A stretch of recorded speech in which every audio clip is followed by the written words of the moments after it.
Assalamualaikum dan selamat sejahtera. Saya ucapkan kepada pensyarah dalam kursus SHPP 1032 Talim Kongsi dan Rangkaian. Nama saya Nurul Anis Syahira binti Khalid dan ahli kumpulan saya ingin membentangkan mengenai projek berkumpulan kami iaitu reka bentuk rangkaian. Dan syarikat yang telah kami pilih adalah Dynamic Urus Engineering and Service. Saya perkenalkan ahli kumpulan saya iaitu yang pertama Nur Anis Izzati binti Roslan, Muhammad Asrul Husaini bin Salamat, Nur Aina Fatihah binti Ramli dan saya Nur Anis Syahira binti Khalid. Terlebih dahulu, saya akan menceritakan mengenai pengenalan latar belakang syarikat Dynamic Urus Service and Engineering ini. Syarikat ini adalah sebuah firma perunding dalam bidang kejuruteraan yang telah ditubuhkan pada tahun 2014. Syarikat ini telah menawarkan perkhidmatan dari peringkat perancangan, butiran perkhidmatan, reka bentuk dan pengurusan projek. Seterusnya mengenai firma ini, syarikat ini adalah syarikat perunding yang bersaiz sederhana dengan pengurusan dan kaki tangan yang profesional. Bagi cabaran, syarikat ini telah mengambil kira keadaan ekonomi, sosial dan budaya semasa bagi mengatasi cabaran teknologi. Matlamat syarikat ini adalah untuk memberikan perkhidmatan yang berkesan dan perkhidmatan perundingan yang bersepadu dalam reka bentuk pembinaan, pengurusan projek dan pembangunan projek. Skop yang disediakan oleh syarikat ini adalah dari skop infrastruktur awam, kejuruteraan struktur, kejuruteraan geoteknik, kejuruteraan pengangkutan lebuh raya, kejuruteraan saliran dan hidrolik, pengurusan projek, kejuruteraan pesisir pantai, penilaian kesan alam sekitar, sulaj kumbahan dan rawatan air sisa industri, pengurusan sisa sumber air. Okey, bagi pencapaian yang telah syarikat ini telah capai, syarikat ini berjaya mengendalikan 34 projek yang telah dikendalikan. Bismillahirrahmanirrahim. Jadi saya Muhammad Asrul Zaimi akan menerangkan bahagian seterusnya iaitu pelan pejabat dan pelan rangkaian yang digunakan oleh pejabat syarikat ini. Baiklah, seperti yang tertera di slide, kita dapat lihat sebuah pelan lantai sebuah pejabat. Jadi ini merupakan pejabat utama yang digunakan oleh staf-staf yang mempunyai jawatan tinggilah di syarikat tersebut. Jadi secara ringkasnya terdapat 5 ruang di dalam pejabat ini iaitu kita dapat lihat server room, main office, office 1 dan office 2 serta lounge. Jadi kita lihat pula kepada pelan rangkaian yang digunakan oleh syarikat ini di mana melibatkan sebuah switch, sebuah router, sebuah server, 4 buah PC ataupun personal computer, 2 buah scanner dan 2 buah printer serta sebuah modem dan alat perkakasan yang lainlah yang menggunakan sambungan wireless seperti laptop, telefon, tablet dan sebagainya. Untuk bahagian seterusnya, saya akan menerangkan mengenai fungsi-fungsi perkakasan di dalam pelan rangkaian tersebut. Sebelum saya ulas lebih lanjut mengenai perkakasan yang digunakan, seperti yang tertera di slide, kita nampak sambungan biru, wire biru dan wire merah. Sambungan wire biru tersebut merupakan twisted pair cable dan wire merah pula adalah kabel fiber optik. Jadi kita akan ulas lebih lanjut mengenai topografi dan fungsi setiap perkakasan dan alatan yang digunakan dalam rangkaian di slide yang seterusnya.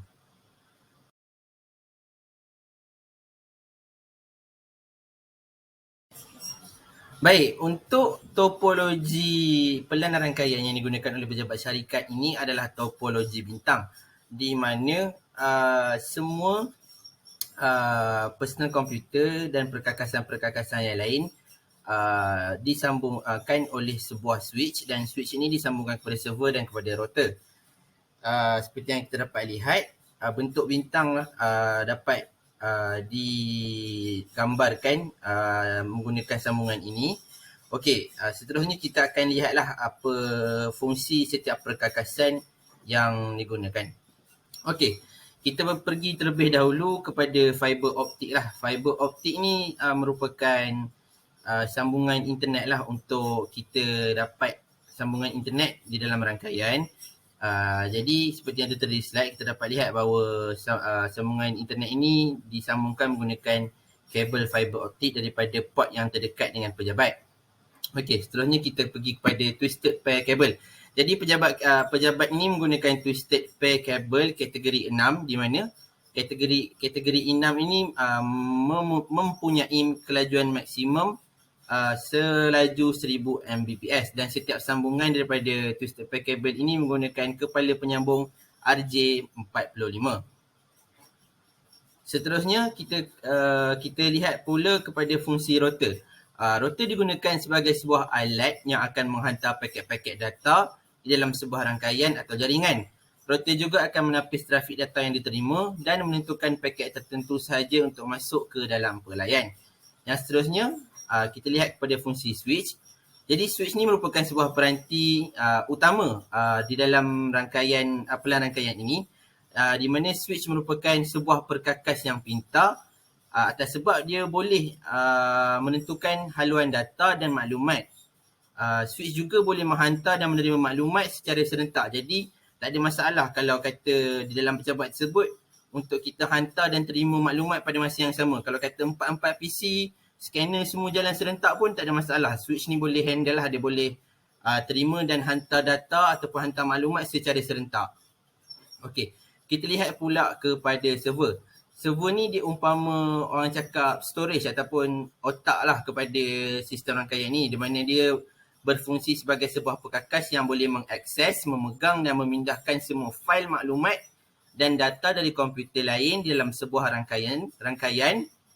Jadi di dalam rangkaian ini kita katakan sebagai rangkaian tempatan, dia akan berfungsi sebagai sebuah perkakas yang boleh organize ataupun mengurus sambungan komputer dan dia boleh simpan maklumat-maklumat dan data-data syarikat. Okey, beralih pula kepada perkakasan yang seterusnya iaitu modem. Okey, bagi modem pula, modem ni sebuah peranti yang berfungsi sebagai penterjemah paket internet dan menghantar paket internet secara wireless pada peranti seperti komputer riba dan telefon pintar. So, dia connect dengan router untuk dapatkan sambungan internet. Jadi, modem ni berfungsi untuk bekalkan sambungan internet secara wireless. Wi-Fi lah secara ringkasnya. Okey, kita pergi pula kepada rangkaian komputer peribadi. Okey, kalau kita lihat dalam topologi ni terdapat 4 komputer peribadi yang digunakan. Okey, komputer peribadi ni dia berfungsi sebagai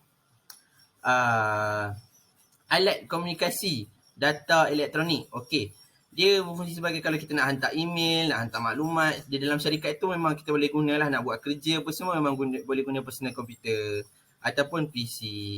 Jadi itu sahaja untuk fungsi dan topologi bintang. Kelebihan topologi bintang ni akan dibincang lebih lanjut di slide yang seterusnya.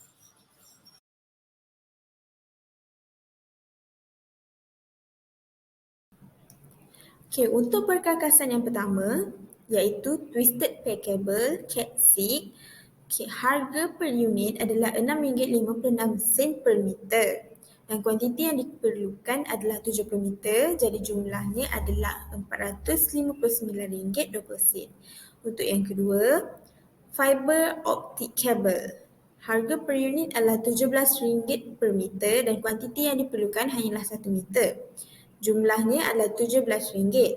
Okay, untuk router pula, 1 unit berharga RM449 dan unit yang diperlukan hanyalah 1 dan jumlahnya adalah RM449.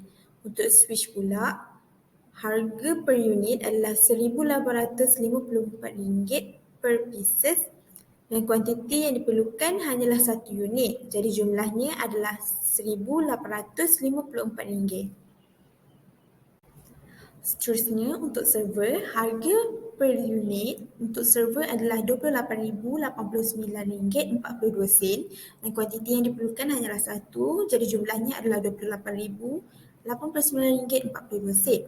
Untuk modem pula, Satu unit modem berharga RM118.90 dan kuantiti yang diperlukan hanyalah satu dan jumlahnya adalah RM118.90. Bagi rangkaian komputer peribadi pula, satu set membawa harga RM1,549 dan kuantiti yang diperlukan adalah 4 set. Jadi jumlahnya adalah RM6,196. Untuk scanner pula, satu unit scanner membawa harga RM1,079 dan kuantiti yang diperlukan adalah 2 dan jumlahnya adalah RM2,158. Dan akhir sekali untuk printer, satu unit printer berharga RM705.55 dan dua unit diperlukan dan jumlahnya adalah RM1,411.10. Jadi, anggaran bagi jumlah keseluruhan untuk kos alatan rangkaian adalah RM40,752.62. Okey, bagi media penghantaran iaitu unguided dan guided. Bagi guided, kami menggunakan twisted pair cable, Cat6 dan fiber optic. Bagi unguided, kami menggunakan broadcast radio. Okey, saya akan terangkan berkaitan dengan guided cable. Okey, guided cable ni terbagi kepada dua, twisted pair dengan fiber optic.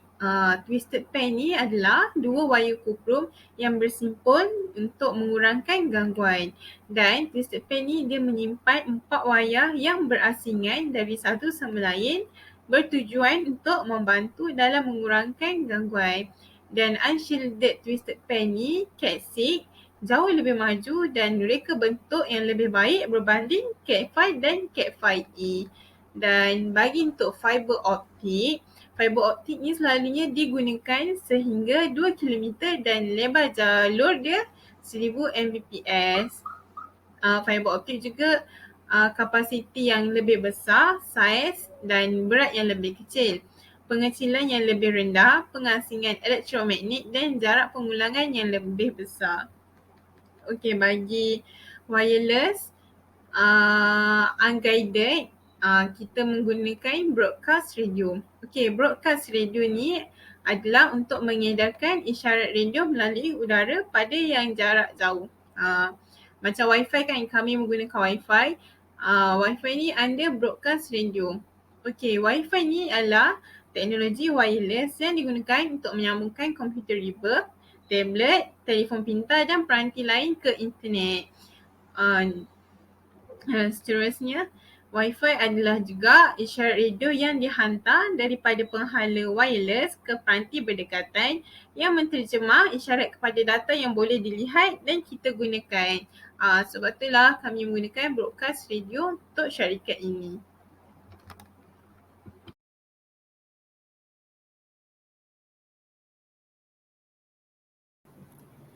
Networking software juga dikenali sebagai perisian rangkaian.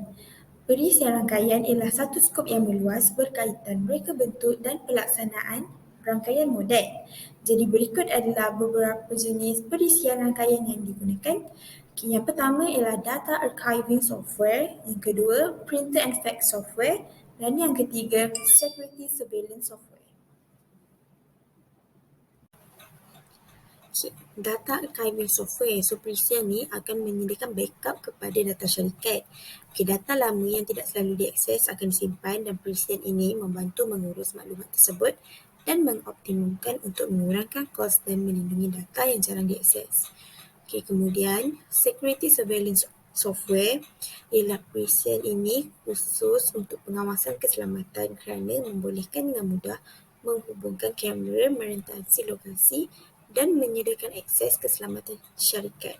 Bentuk sembina rangkaian ini sangat mengurangkan bilangan komponen yang terdedah dalam rangkaian dan meningkatkan perlindungan dengan ketara. Seterusnya, printer and fax software. Percetakan Wi-Fi atau sambungan berwayar terus boleh menjadi kelancaran perisian tersebut kerana kurang berdaya maju dengan setiap peranti ditambahkan pada rangkaian. So, perisian rangkaian faks dan pencetak membantu untuk menguruskan berbilang peranti dan memudahkan peranti digunakan sebagai untuk pelbagai tugas dan penyelenggaraan. Baik, saya akan meneruskan pembintangan pada hari ini dengan menceritakan tentang akses internet. Okey, syarikat ini mendapatkan akses internet daripada Unify 800 Mbps. Okey, pakej ini menawarkan tonton 70 saluran Unify TV Unlimited Pack dan Unify Plus Box percuma. Lain pada itu, Mesh Wi-Fi Deco M9 Plus juga diberikan secara percuma. Okey, dan akhir sekali pakej ini juga menawarkan TM Unlimited. Okey, pakej ini hanya berharga RM349 sebulan. Okey, kenapa saya mengatakan bahawa penggunaan Unify ini merupakan pemilihan terbaik bagi syarikat ini hari ini kerana Unify menggunakan kabel fiber optik iaitu gentian kaca sebagai medium utamanya. Okey, teknologi fiber optik ini dia menghantar denyutan cahaya yang dihasilkan oleh laser di sepanjang fiber optik.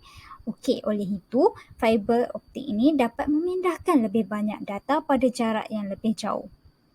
Okey, penggunaan kabel optik juga dapat mengurangkan kehilangan kuasa semasa penghantaran dan penerimaan data. Okey, kenapa saya mengatakan bahawa pakej ini sangat sesuai dengan syarikat ini? Seperti yang kita tahu bahawa syarikat ini merupakan sebuah syarikat yang menawarkan perkhidmatan infrastruktur awam, kejuruteraan struktur, kejuruteraan geoteknik, kejuruteraan pengangkutan lebuh raya, kejuruteraan saliran dan hidrolik dan sebagainya. Okey, hal ini akan menyebabkan syarikat ini memerlukan satu data plan yang sangat laju dan tanpa had bagi memudahkan urusan kerja mereka.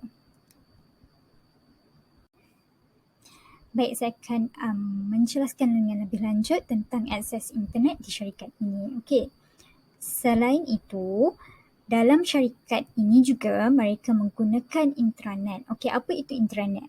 Okey, intranet ini merupakan satu rangkaian komputer pribadi yang menggunakan protokol internet, sambungan rangkaian bagi mengakses serta berkongsi maklumat perusahaan dengan selamat dengan kaki tangannya. Okey, intranet juga dapat meningkatkan komunikasi dalam organisasi dengan membenarkan para pekerja dia mengakses maklumat, pautan, aplikasi dan borang penting serta pangkalan data dengan mudah yang dapat menyediakan rekod syarikat.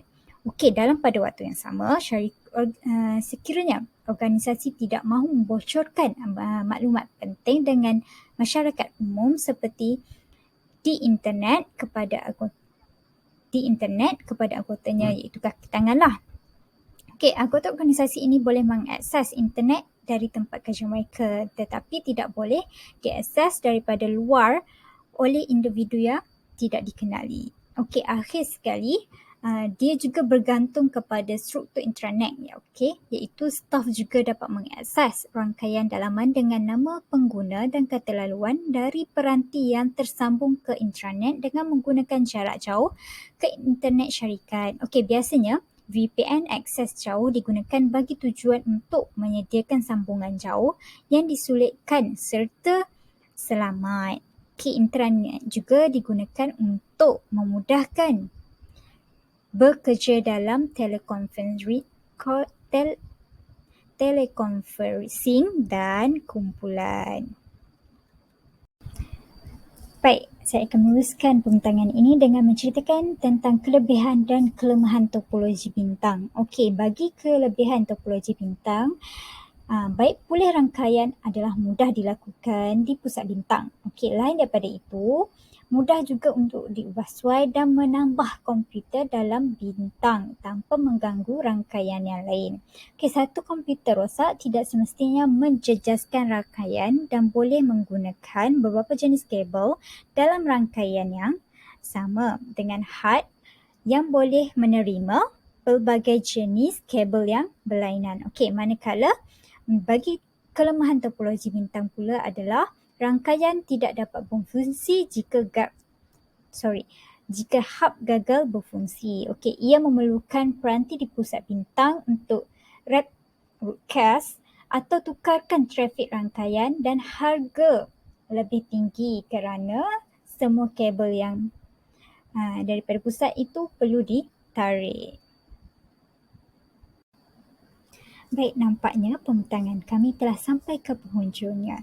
Sekian sahaja daripada kumpulan kami dan maaf jika terdapat kesalahan dalam percakapan serta jika ada kekurangan sepanjang pembincangan ini. InsyaAllah kami akan perbaiki pada hari depan. Sekian, terima kasih.